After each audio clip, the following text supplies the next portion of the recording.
ప్రత్యేకంగా చూడాలని చెప్పి అఖిల భారత కమిటీ పిలుపునిచ్చింది. కాబట్టి ఇప్పుడు సావో ఏవో తెలుసుకోవాల్సినటువంటి సమయం కార్మిక వరకు ఉంటుంది. మనం పోరాటాన్ని ద్వారా ప్రకటించి నిలబడి ఆపుకోలేకపోతే తర్వాత జరిగేది ఏంటంటే కార్మికులందరూ కూడా కట్టుబాటుగా ఉండడం తప్ప మరొకటి లేదు.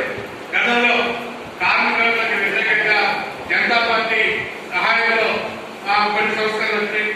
ఆ తర్వాత కాంగ్రెస్ అధికారంలో ఎమర్జెన్సీ కాలంలో కొన్ని ఇలాంటి చట్టాలు వచ్చినాయి.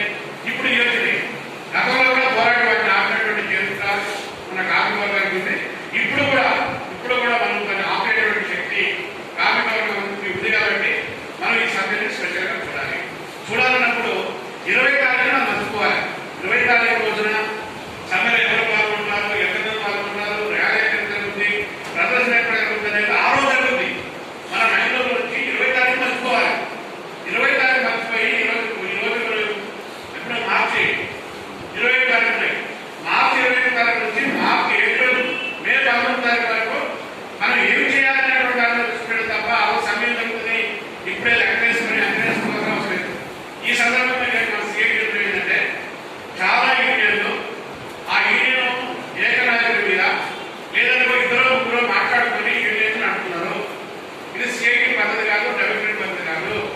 ఈ సమ్మె సందర్భంగా మినిట్ పెట్టి నోటీస్ ఇచ్చి మన యూనియన్ లైన్ కూడా యూనియన్ కమిటీ సమావేశం జరపాలి. ఇది జరపాలి. Number 1 union. ఇప్పుడు ఈ జిల్లాలో 36 యూనియన్లు ఉన్నాయి. 36 యూనియన్ల కమిటీ సమావేశం జరగాలి.